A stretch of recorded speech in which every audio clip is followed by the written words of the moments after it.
Hello YouTube and welcome to another channel update and Lordcraft update video. So it's been a while since I last recorded one of these, and it's been a while since I've uploaded a video.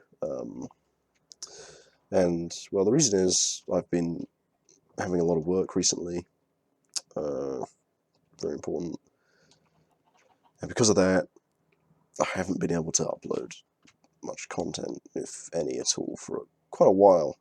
I want to change that, so I'm currently on I've got about a week break at this point, and I'd quite like to use that in order to upload videos to you, such as this one, and possibly do quite a bit of work on the new Lordcraft update. So most of you probably not hear about the YouTube because the YouTube channel isn't that popular, so I'm imagining most of you are here for the Lordcraft update. So we're going to do that now, and I'll talk about the channel again at the end later. So, with the Lordcraft update, as you can see here, a lot of things are missing. Well, the reason is, I kind of feel like the original Lordcraft was kind of like a proof of concept of sorts. Sort of proving to myself that I could do it, that I could create a research system, some description that would work, and items that required research in order to be usable. So with that in mind, I've decided to rewrite the entire thing using the Forge capability system instead of the achievement system.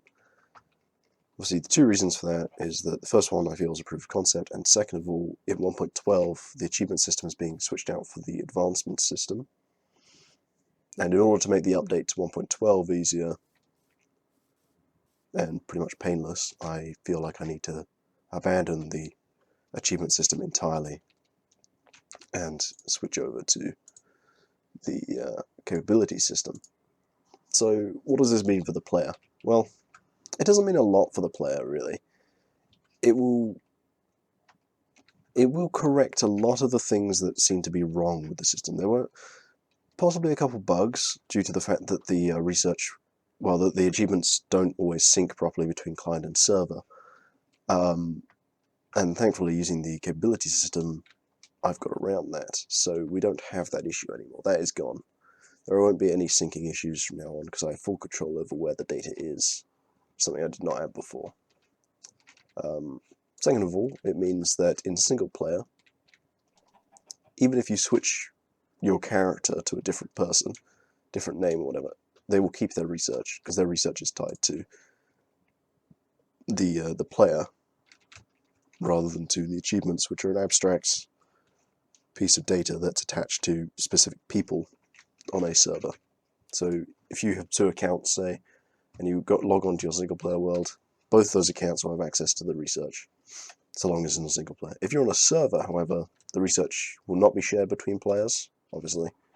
That's just sort of a given, and that makes sense, right? But you don't need to worry about losing your progress because that will be saved with your player, so you don't need to worry about losing your data, as it were. You will maintain all of your research when you log in and out of a server. So that's good. So that is a change that has occurred. And then obviously I'm redoing all of the textures, so you may have noticed the inscription tiles look a little bit different to how they used to. They're more grey now, rather than the sepia that I was using before. Not really a reason for that, I've just sort of decided that I want them to look like this rather than how they did before. And another change with them is they now officially have the letter that's written on them underneath. So it's added in on purpose now rather than as an underscore thing. That's now there.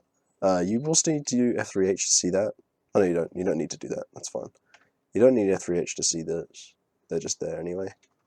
And they all use one item ID as well. They have different metadata values now. So that's two benefits from that. Pretty good.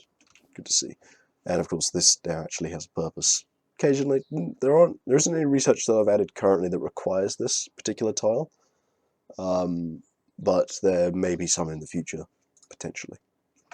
And I've also redone all of the textures for things. Well, I've said that already. I've redone all the textures for the blocks of crystal, so they don't have the weird sort of... I don't really know how to describe what they used to look like, but they didn't have that effect anymore. They look fairly plain, but there is actually a bit of detail in there. And these obviously will be crafted with these crystals once I've added the recipes for them. Currently I haven't done that yet, but I will be going back to that fairly soon, as soon as I complete some of the other systems I'm working on currently. So as you can see, these are pretty nice. I prefer them to the old textures, and just because they're simpler and all of that. And I don't know, I feel like they were a bit too complex before. It didn't really fit in with the style of Minecraft as such. So yeah, these are the crystal blocks there. And we also have redone the textures for the actual crystals themselves, so they're quite similar to how they were before. They're a little bit cleaner than they were before, and they're a bit taller as well, because if you remember, they used to be quite short, the crystals were, but that's not the case anymore. You know, I knew that would happen, and then I knew I'd just chuck that over the side as well. Okay, whatever. You get the idea. They're a little bit taller than they were. So, and their colours might be a little bit more vibrant than they used to be, rather than kind of a little bit washed out as they were before. Just to sort of exaggerate the fact that they are in fact elemental crystals, and they are pretty important in themselves. So next of all, I'm going to talk about the staves. So the staves will be changing the way they work a little bit. So I'm going to grab a bunch of these. I'm going to select here so you can't see them. But an important thing to note is that they all have a unique look to them. So the tier 1 staves, pretty simple. So they have a sort of iron claw structure and a regular oak wood rod of sorts. And though I haven't done the effects for the higher tier staves yet, you can get an idea of what they're going to do, because they're basically just going to be better versions of the effects these ones give. So the water staff, you see this sort of ring of particles. That isn't really an indication of where the effect's happening, but it's an indication of sort of the fact that you've activated it, and that is the sort of power that's flowing. It does sort of like it gets your field of view, sort of, and it applies the effect to things within the area. This one does. So what the water stuff does is it first of all applies a weak harming effect to make sure it does damage, and then it applies a potion effect which I've termed Frostbite. So it's a new potion effect added by Lordcraft, and what it does is it's basically poison from the default game, but it also slows the enemy down, and it has a blue potion effect. The sort of squiggly things, the particles, are blue instead of green, so it makes more sense. So that's Frostbite. I can give it to myself, actually. If I go into game mode C, game mode S, sorry, you know, effect, Cobbs, Lordcraft, come on, Frostbite, 0, and we'll give it to us for like 10 seconds or so. 1. Yeah, I don't want to do that because that will kill me. Unfortunately, I don't know what this is. I think this is a bug in Minecraft, but if you give yourself a amplifier of 1 inside the effect command, it actually gives you the tier 2 version of it. But as you can see, I've got slowness and I'm taking damage. It won't kill me, but it will take me down to half a heart. As with anything else in the game, it will nearly kill me, but not quite. So, as with poison in the game, sorry. And it obviously has this sort of cloud effect instead of the poison. I think it's skull. I think it's green skull, something like that. Can't remember. It's been a while since I've actually been poisoned in this game. I'll nearly get myself it again. Alright, so yeah, that is the frostbite effect. And also these staves do a little bit of damage when you hit. They attack slower than a sword. I think they attack slower than an axe as well, or it might be the same speed. It's a bit faster than an axe, okay. They do a little bit of damage, so that's kind of just like... so you know with witches, they heal themselves. So they're actually quite resilient to a lot of the effects that these staves apply to enemies. So yeah, against witches, you definitely want to melee them. You can use the staff, or you can get your sword out, or whatever. Something like that. Yeah, that's a thing. So, moving on to the next staff, we have the Earth Staff. I personally don't like my Earth Staff currently, so I may change that in future. I don't know. Thing is, I don't really know what I should change it to, because it's kind of like, it makes sense for what it does. So if I quickly set it to daytime, doesn't matter if it's daytime, but I prefer it to be daytime. So I can right click on the ground with this, and it will dig a 3x3, and I'll get all the blocks as well. Now this will instantly dig things like obsidian as well. I'll probably change it so that each staff upgrade gives you a different mining level to work with for the earth one. But it will dig a 3x3, and I might give it fortune as well for the higher tier upgrades. But you can use this could be fairly effective. So this is like a hammer from Digger's Construct kind of thing, so it's instant.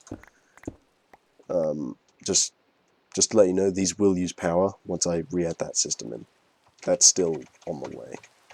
That will still require me to get on with the power. Though, of course, I'm in creative mode, so they won't use power anyway in creative mode. Just, that's another thing. See, that stuff is pretty boring, I suppose. It doesn't have a ranged attack, it's just mining tool. It's okay. It's pretty good at that. It's pretty good at mining, so it's still worth going for if you pick Earth as your element. Then we have the Fire Staff. The Fire Staff probably shouldn't have gone away from all the animals, because they're the only things I have to test them. There's a creeper here.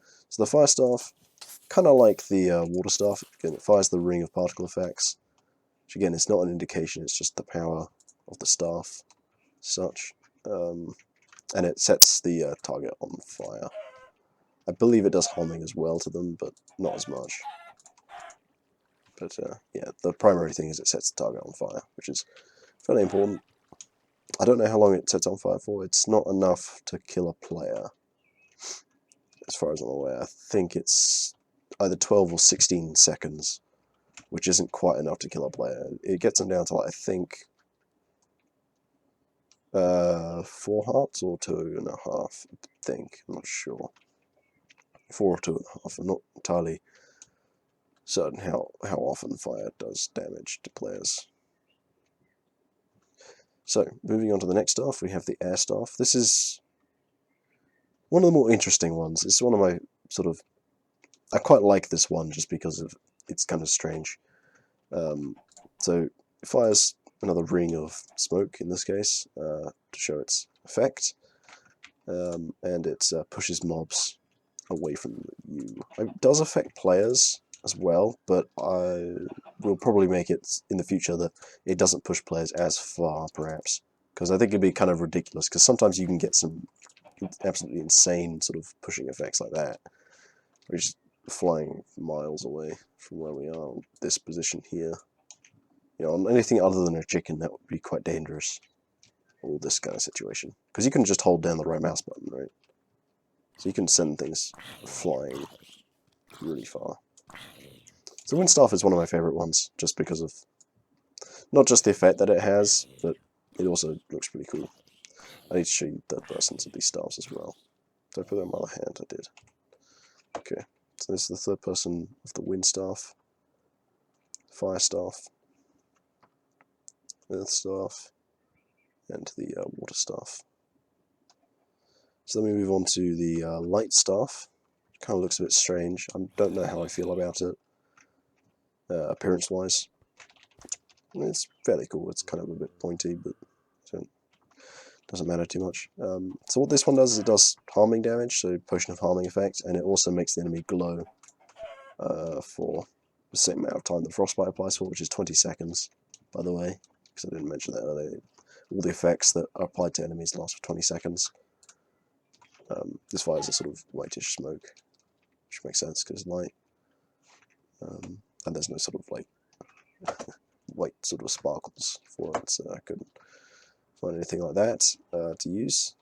There aren't a lot of mobs around, unfortunately. I probably should set it to nighttime, but I've kind of killed all the animals that I was... No, there's one here. So yeah, it does an AoE, so it will affect anything within your sight, within a range. I think it's about 5 or 10 blocks in front of you. So I think 10, probably. out, but that's the light for you. And then they've got the darkness here, which is again fairly simple design. And this one does harming damage, and it also blinds the target,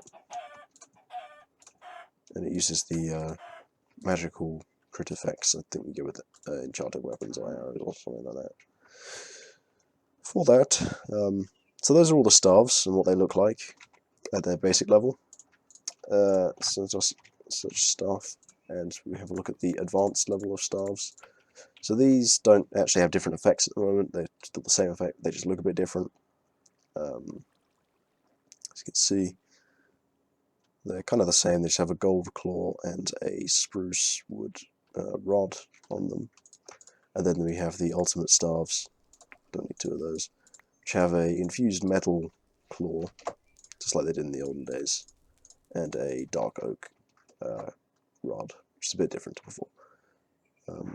So these are the ultimate staves. Yeah. So I think out of all of them, the dark staff is my favorite color scheme, generally speaking. Not the dark staff, the ultimate staves. I think. Sure. Yeah, that's that. All right, so moving off staffs, we move on to the final part of this update here, which is the Book of Knowledge. So texture's obviously changed a little bit from before.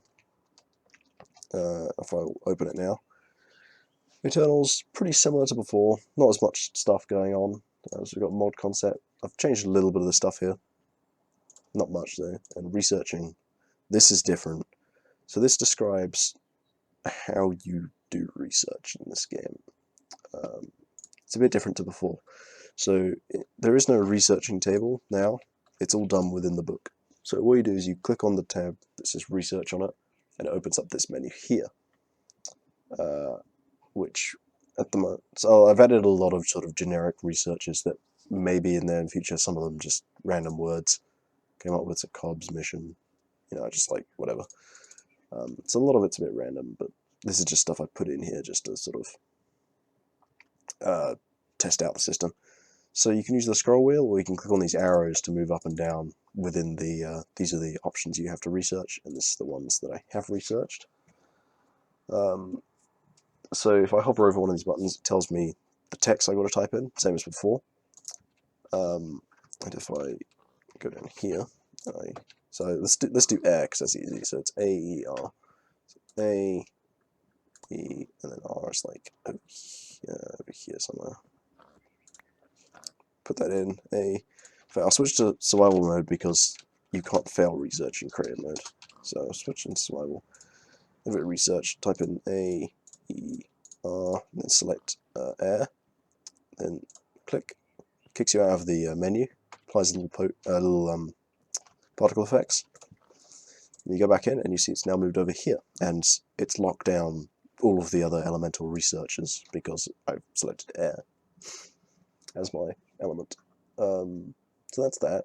And then I can click on the button over this side, as long as it's green. I can remove it if I want, which will be different in the future. Instead, what will happen is you click on it and it will open up a sort of document about it. So open up a little page telling you what is now available to you, and possibly somewhat lore-friendly descriptions for things of how your character may feel about it.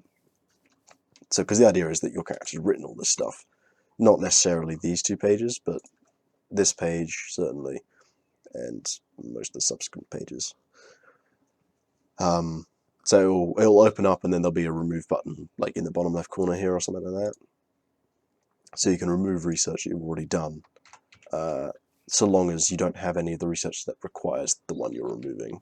So I don't want you to be able to sort of cheat the game by saying, oh, I'll unlock the tier 2 air equipment, but I'll then remove air so I can research darkness, and then use the advanced air equipment because that requires the advanced air equipment research or whatever. That won't be a thing. You will have to make sure that it has no other research that requires it, essentially. But yeah, none of these researchers require it as it's currently. currently is. So I'll remove air for now, and we will see, yeah, everything's back again. So let's see what happens when we get something wrong. I'll put ABC in, right, and I'll select, I don't know, just anything like dark, across Tenebrae, sure. Click on that, and it makes fire spawn around me, and if I check in research again, oh, it's gone. Oh, and so are my tiles. Yeah, so the tiles I had were gone now. So, basically, if you fail research, I can put in, like, I can put in that many tiles. In fact, I'll put in a bunch of them, right? And I won't lose every tile in there, I'll just lose one from each of the stacks in here. So if I do that again, I should be able to put 4 in and still have the 3 left over. If I select one, boom, failed it again, I should still be able to put 3 in and have 3 left over. As such, lose one again, and I will have 2 left over. 3 left over, but 2 in each stack. So it is a case of, oh, you also can't shift click out of here, so that's another thing. That's not really a balancing mechanic, that's just something that's currently happening. I will probably keep it as that, just like it was in the old table. You couldn't shift click into that. Not because I don't want you to, but I kind of feel like it makes it too quick and easy, somewhat, if you can just do that. I don't know. It's not meant to be a particularly easy thing to do, this research. I mean, there's a lot of things to research, even as there is, and a lot of them are just placeholders, but there will be a lot more research in the way. So another thing about this new research system is the fact that I have so many new researchers. Well, the fact that I'm using this new capability system is that there is no limit to the amount of research I add to the game.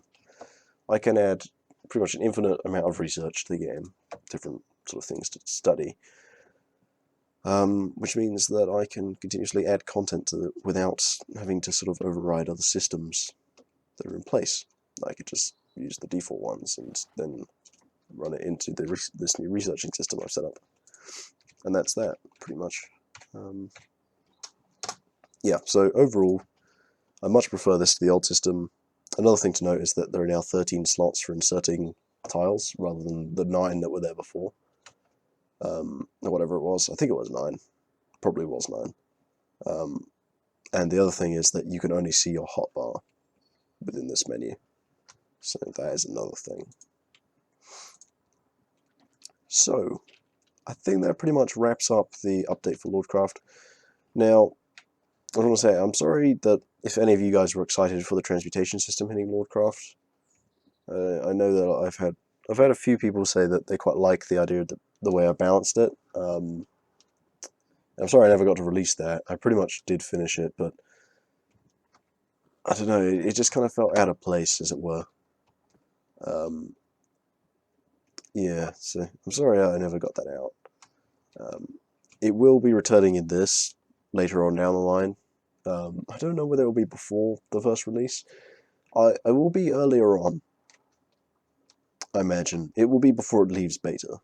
Yeah, because this is a beta, and the first one was still a beta when I released it, and still is to this day. But in theory, this should be much more successful in its existence, I imagine. Because it's a much sort of, I want this to be a more complex look at the entire system. So there's a lot of improvements that I've already made, and a lot of the framework that I've been using before it's much better than it used to be now, and I have a lot more free to do what I want with the programming side of things and what systems I can implement into this, as it were. So that's about that. Yeah, so regardless of that, I do hope that you guys are excited for the future of Lordcraft into this new version that's coming out eventually. Maybe at the end of this week, I don't know. But I do hope you guys are excited by this, because it's been a while since I've released a new Lordcraft, and I feel like I need to get it done, because it's just, despite all this work I've been doing, it's like, I don't know, I feel like after that last video, where I was like, oh, there's so much new content coming and all that, I feel like I've just sort of been pulling you guys along this sort of direction of, I don't really know, it's sort of leading you into the thoughts that, oh, maybe tomorrow we'll have the new stuff, really cool things that we saw in that video. Where's the transmutation system and all that? I feel like I've sort of planted the seeds of interest and then never actually backed them up with anything, other than that one showcase video of me saying, yeah, this thing actually is real, just that it's not coming out ever, but never actually alluding to the fact that it wasn't going to come out until now. So that's that. So yeah, that pretty much, I think, wraps up the Lordcraft section of this. So I'll talk a little bit about the channel and what's going to be happening this week. So last time I said I'd upload more videos, and I did actually edit a video that same day, but my editing software crashed, and I kind of I'd been editing it for quite a while actually, because I sort of felt like this, because it was a building episode, I wanted to do a lot of editing to make it so the building was like, I think 3 or 4 times sped up.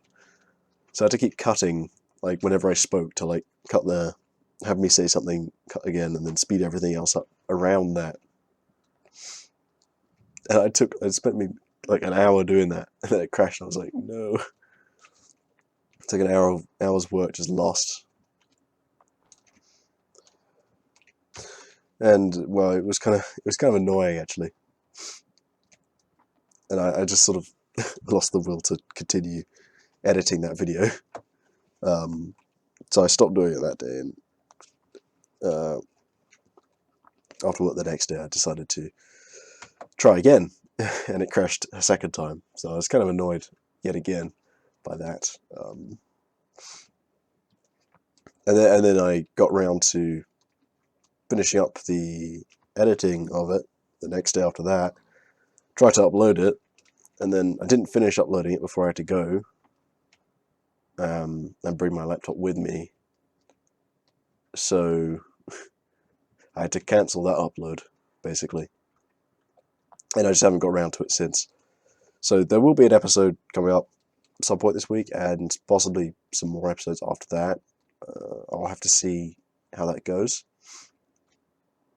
I'll get episode 5 and 6 pretty much ready to go with a Megacraft, the series there. And I will be releasing probably a few more along with this one later on down the line. So yeah, there will be more content on the way, but don't expect too much stuff from me for a little while, because I've still got more work to do in the future. I said I've got this week sort of free time, well, not exactly free time, but more free time than I would have had around it. And then after this week I won't have pretty much any time at all, so probably no content for quite a while. I think it's like another 4 weeks after that. I imagine. I think I'll be able to restart doing stuff in July. July is the month I could probably start doing stuff in. So don't expect much else after this week until July, because I'll be doing a lot of work between the end of this week and then. So yeah, that's that. So anyway, I hope you guys have enjoyed this channel update and also a Lordcraft update video. Excited for the future. Hopefully it will reach that point where I can actually say, here you go guys, here's what I've been working on for quite a while now. Hope you like it, etc. All that. That's certainly how I feel about the well, that's a point. I uploaded a Megacraft update the other day. I've no idea how that's, well, I haven't had anyone complain about the, let me just check. Let me just check now, see if I have had someone complain. No one's complained about it yet. The new textures I've given to the machines. I've gone for a very different style to what I did before. They look pretty similar to how they did before, to some degree. Like, I've tried to maintain the sort of the general idea of them, but then change the actual design system that I'm working with, the base sort of machine casing, as it were. That's changed, as well as all the new crafting system. No one's complained about it yet. I've had about 62 downloads on it. It's pretty good. That's on the 1.11.2 version, finally updated to match the 1.10 branch. But no one's complained about it yet, so I'm assuming that it's good, or at least people are okay with it. Yeah, so anyway, I hope you guys enjoyed, and I will see you in the next video, which will probably be one of my Megacraft episodes I recorded like a month ago, so it's been a while. Anyway, so I hope you guys enjoyed, and I will see you next time. Goodbye.